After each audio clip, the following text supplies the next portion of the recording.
This evening, Exxon finds more oil. GNBA issues 6 new radio licenses. GPF hosts its first press conference of 2018. Police raid Georgetown nightclub. In the region, Trinidad may see its first female president. And internationally, Haiti's prisons suffer from extreme overcrowding.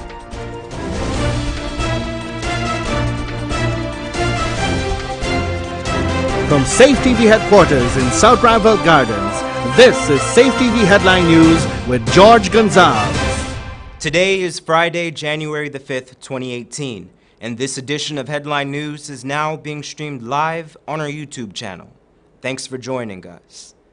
ExxonMobil has found more oil in the largest discovery in the Stabroek Block just yet.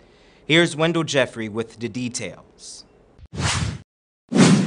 This morning, ExxonMobil announced its 6th oil discovery within the Stabroek Block.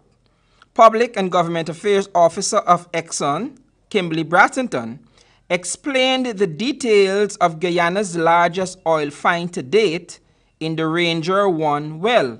It's a different prospect. It's a different field than the previous 5 discoveries that we've made.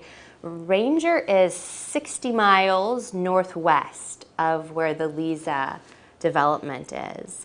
And Ranger is a carbonate reservoir as opposed to sandstone, which are our previous discoveries.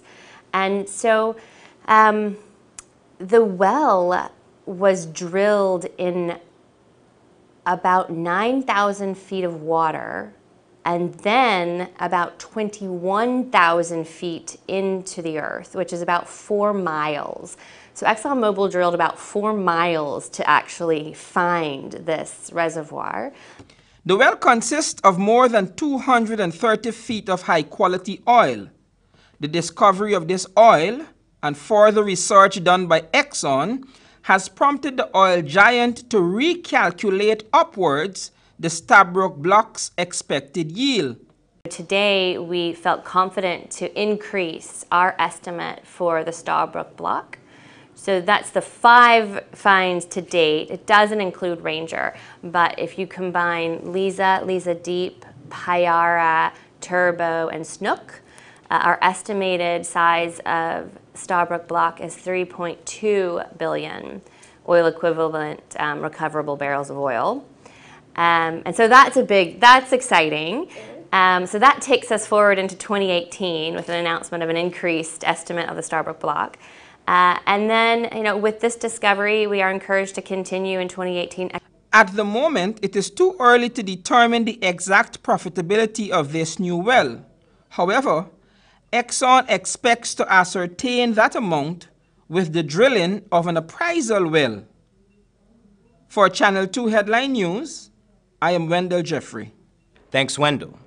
On Thursday, Jagtram Hiram, a bar owner on the east coast of Demerara, was sentenced to 3 years imprisonment and fined $100,000 for the recruitment, transportation, and harboring of a 14-year-old for the purpose of labor exploitation. The Ministry of Social Protection noted that this is the first trafficking in persons conviction for this year. According to the ministry, this occurred between February the 1st, 2016 and March 18th, 2016.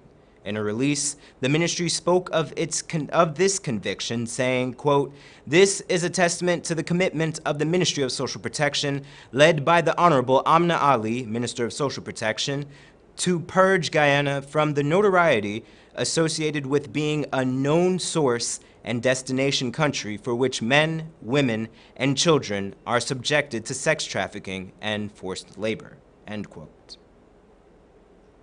Today, the Guyana Police Force hosted its first press conference of the year. Esther Sobers was there and filed this report. It's distressing that you put so much training into a rap. You've taught them so many things. You've brought them from an environment where there was a lot of negativity probably, antisocial behavior, whatever. You've given them a state uniform. They did well in training school and whatever. And then for some silly reason, for a few dollars more, can do something so outrageous to tarnish the image of a noble institution such as this. That was the Acting Commissioner of Police, David Ramnarine, speaking on the embattled former SWAT leader, Moti Duki. Duki was removed from his post as a SWAT commander over allegations of alcohol smuggling. Ramnarine also noted that he received over a dozen calls from influential people in society expressing displeasure over the police handling in Duki's case. Over the holiday weekend, I wish to make this statement. I don't mean to be disrespectful to anyone or rude to anyone, but I'll tell you what happened. I received over a dozen calls from supposedly right-thinking people who are concerned as to when the man will be released and why y'all can't give the man a break and all sort of lawlessness were telling me. Believe it or leave it, comrade, that's the society we have. On the one hand, they want to see a professional police force. They want a police force to deliver higher quality or better quality of service, but at the same time, they are what you call indifferent to gross wrongdoing. That's the reality of the society we live in, comrade. Duki was accused of several previous acts of misconduct within the force. It is alleged that he submitted fake certificates for his cadet course. Reports state that he accidentally shot his colleague and had the matter settled out of court. After the incident, he had his firearm reinstated to him through political intervention. Duki is allegedly a relative of the former president Donald Ramotar.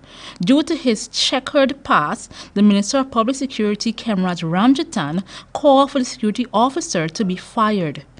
Ramnarine disclosed that Duki has been temporarily transferred to another unit, while Amit Das has been confirmed as the new SWAT commander.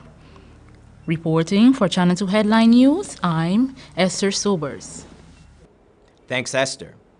Early Friday morning, the Guyana Police Force launched a major operation at the Diamond nightclub and hotel in Work-in-Rust, Georgetown. Sometime after 4 a.m., investigators moved in and began the raid. At least 40 women, believed to be from Cuba, Colombia, and Brazil, were taken into custody. Investigators suspect that they are here illegally as dancers for the nightclub. There has been concern that many of the nightclubs in Guyana are serving as hotspots for human trafficking and illegal immigrants. More than 20 women were taken from the hotel just above the club along with their suitcases. This is reportedly the second major raid since the club opened. Don't go away. We'll have more news for you after the break. For the best Creole food in town, come to Ridley's Restaurant. Taste our hot meals, fresh bread, and sweet pastries. Our spacious dining hall is free for all occasions. For reservations and more, call 226-2518 or 225-7245. We're open Monday to Saturday from 7 a.m. to 6 p.m. Wrigley's Restaurant, located at 38 Robb Street, Laceytown, between King and Wellington Streets. For breakfast, lunch, and dinner, Ridley's Restaurant. Tasty and healthy eating.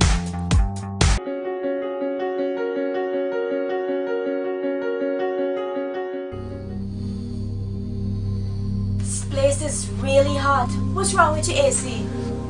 It's not working. Well, we wouldn't be able to continue this meeting anymore because this place is extremely hot. Wait, please don't go. Here's a company you can call to get your AC fixed. Action Cool.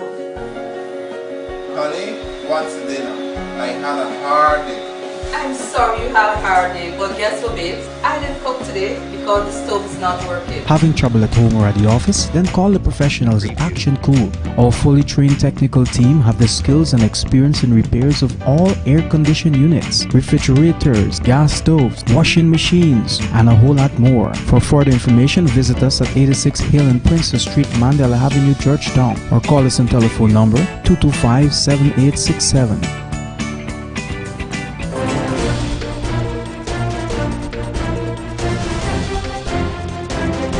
Welcome back. The GNBA issued 6 new radio licenses today. The organization also had a warning for delinquent broadcasters: pay up or shut down. 6 entities received their broadcasting licenses today. These entities are Blackman & Sons, Brutal Tracks, Chandra Narayan Sharma, Pinnacle, Two Brothers Corp., and the Guyana National Newspapers Limited. In November of last year, 6 entities also received licenses. Adam Harris of Kaicher News was happy to receive his license and will begin to source equipment to be up and running soon. He modestly spoke of the content listeners may expect from his future station. Be a television, a radio station, rooted in news and rooted in the culture of Guyana. What's the culture of Guyana? To ask questions, to have questions answered. We laugh a lot, so we are going to capitalize on that too. We Guyanese make fun of just about everything, and we're going to capitalize on that. So I don't know who we can compare us to. We're going to be just a radio station. CN Sharma of Channel 6 says they have already obtained the equipment necessary and will be up and running as soon as possible. During the same ceremony, the GNBA warned delinquent operators to get their compliance in order by March 2018 or face legal action. Speaking after the ceremony, GNBA Chairman Leslie Sobers announced the 3 months grace period. The announcement of television license would take place at a later date, which has yet to be announced. One family is now homeless after a fire gutted their Moorcut Circle East La Penitence home. The fire spread rapidly throughout the second story of the newly built home sometime after 1 p.m. today. All of the occupants of the home escaped unharmed. Firefighters rushed to the scene and quickly put out the blaze. The fire was allegedly started by accident. Reports indicated that a small child playing with matches was the cause of the inferno. Fears of mass suicides across the sugar belt prompted a meeting between the opposition and other stakeholders. Wendell Jeffrey reports. Dimitri, who committed suicide so tragically recently. We met with him, the leader of the opposition, myself and others, met with him in December. And he explained to us, at the meeting he had with him his 3-year-old daughter in his arms, and he was telling us that he went from Skeldon to New Amsterdam looking for a job. Could find none. He was asking us what is he to do, because in addition to having 3 children who he has to provide for and send to school, he also has a loan that he has no way of paying, no idea of how he's going to meet his loan payments. That was Anamaya Adrian, a PPP parliamentarian, and he was one of the officials at today's meeting. The meeting was called to discuss ways of negotiating and mitigating what is turning out to be a deadly fallout from the retrenchment of some 4,000 sugar workers. They are very depressed, especially with the loan that they have to pay. You know, they say they can eat salt and rice and content, but when they know the month up, they have to pay the loans. That is important for them. They want to see if, you know, the bank can reduce something, maybe give them some more time. And so, you know, all of us have to help in some way.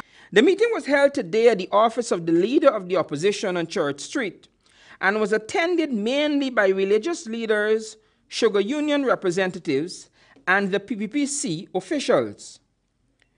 For the family of Reverend Gindalal Heteroy of the Church of the Nazarene in number 19 Village Quarantine, the hurt runs deep.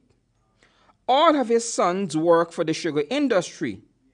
He, like many others, realized that it is a very difficult time for the laid-off sugar workers.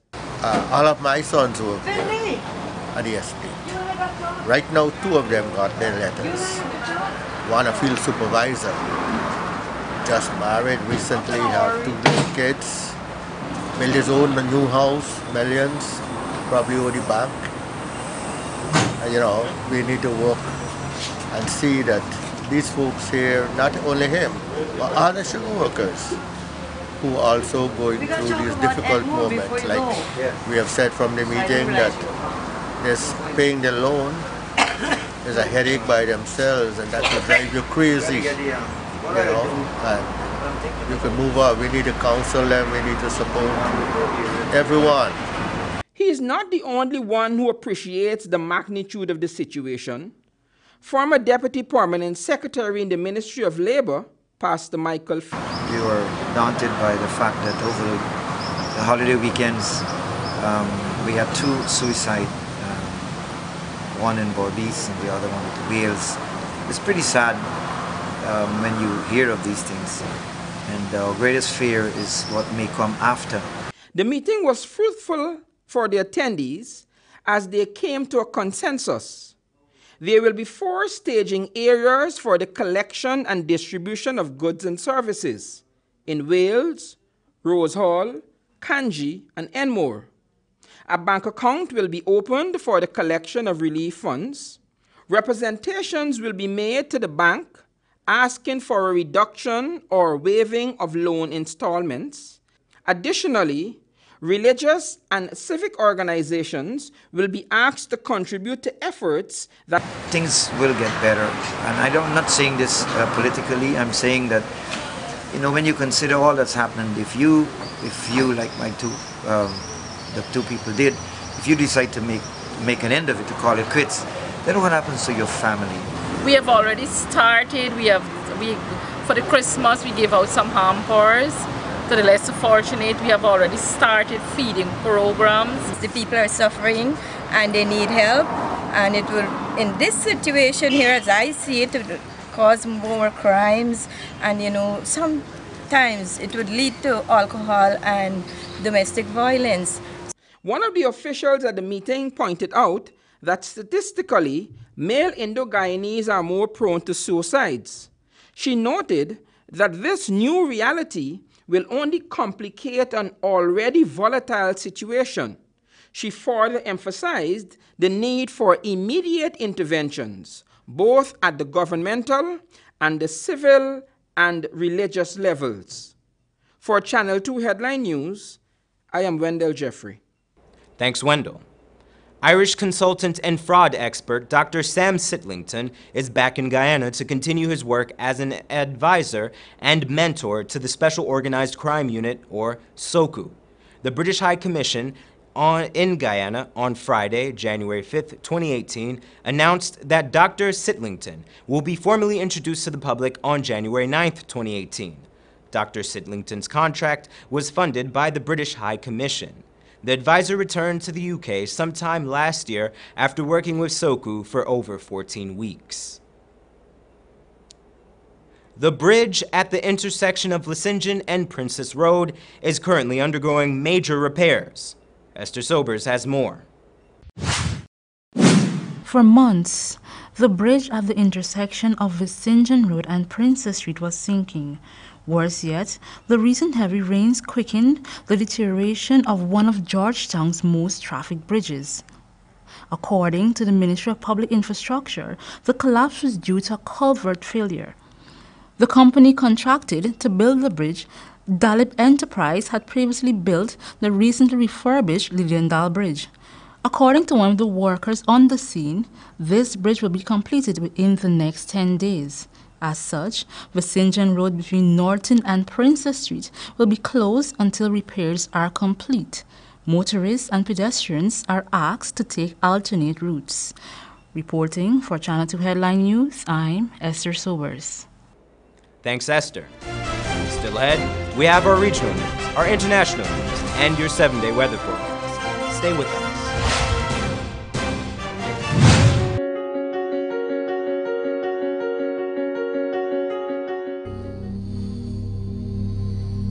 This is really hot. What's wrong with your AC? It's not working. Well, we wouldn't be able to continue this meeting anymore because this place is extremely hot. Wait, please don't go. Here's a company you can call to get your AC fixed. Action Cool. Honey, what's for dinner? I had a hard day. I'm sorry you have a hard day, but guess what, babes? I didn't cook today because the stove is not working. Having trouble at home or at the office? Then call the professionals at Action Cool. Our fully trained technical team have the skills and experience in repairs of all air-conditioned units, refrigerators, gas stoves, washing machines, and a whole lot more. For further information, visit us at 86 Hill and Princess Street, Mandela Avenue, Georgetown, or call us on telephone number 225-7867. For the best Creole food in town, come to Ridley's Restaurant. Taste our hot meals, fresh bread, and sweet pastries. Our spacious dining hall is free for all occasions. For reservations and more, call 226-2518 or 225-7245. We're open Monday to Saturday from 7 a.m. to 6 p.m. Wrigley's Restaurant, located at 38 Robb Street, Laceytown, between King and Wellington Streets. For breakfast, lunch, and dinner, Ridley's Restaurant. Tasty and healthy eating.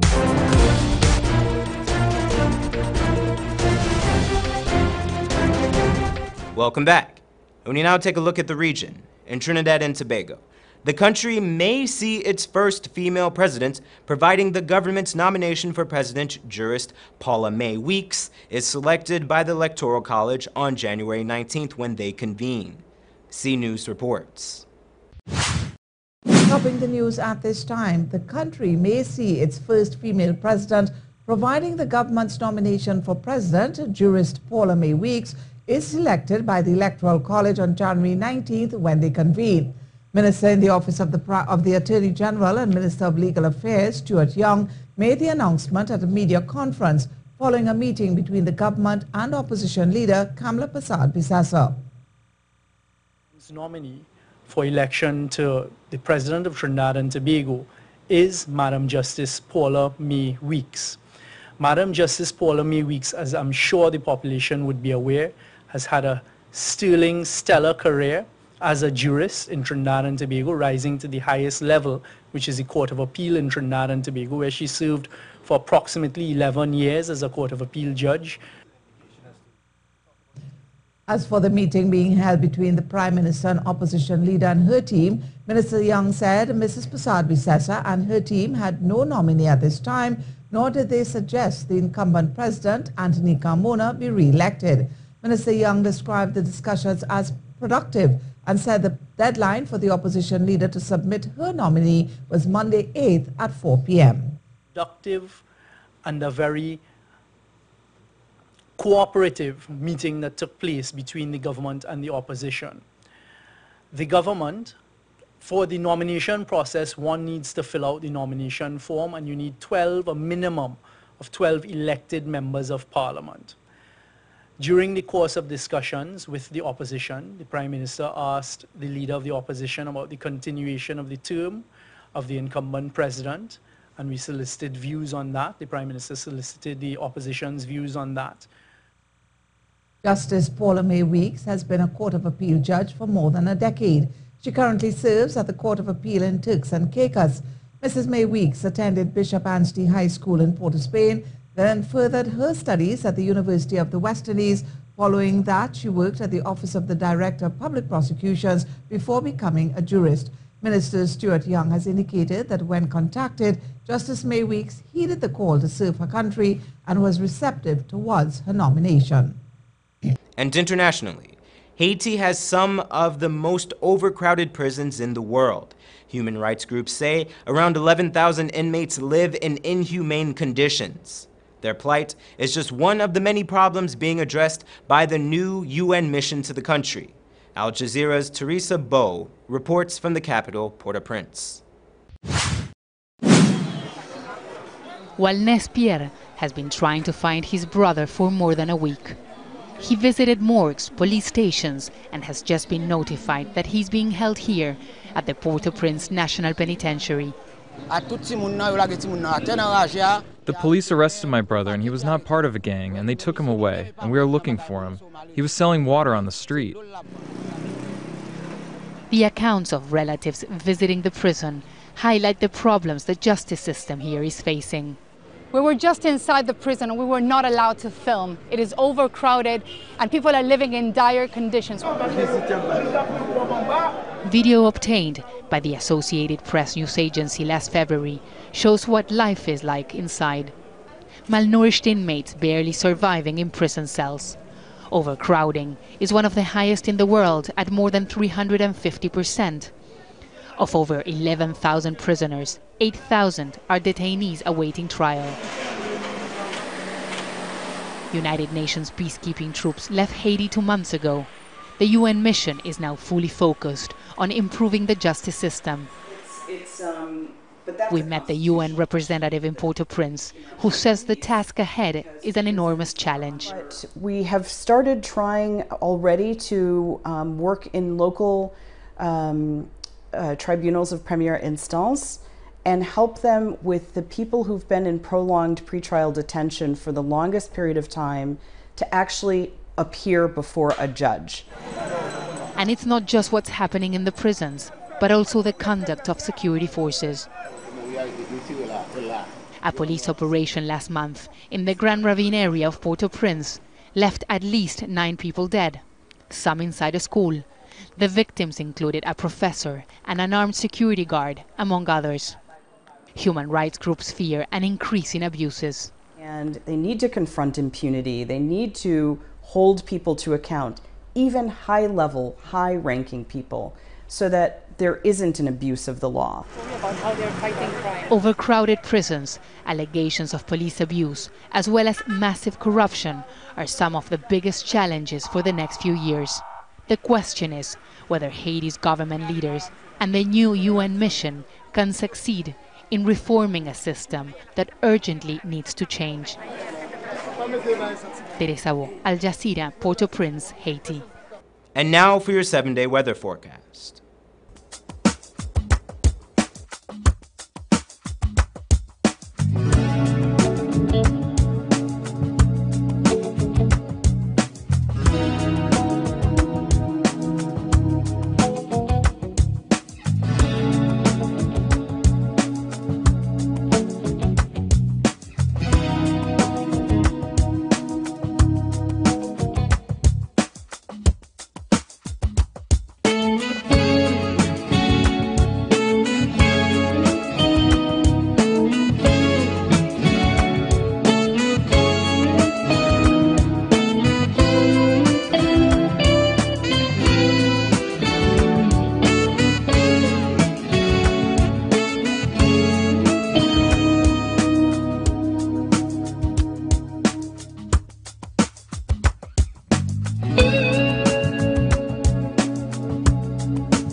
And that's Channel 2 Headline News for this Friday evening. As we take our leave, we invite you to find Channel 2 Headline News on Facebook and YouTube. You can also tune in Sunday morning at 6:30 for a rebroadcast, and Monday evening at 7 o'clock for more news. For now, I'm George Gonzalez, signing out from this newscast, saying thank you for welcoming us into your homes, and do have a blessed evening.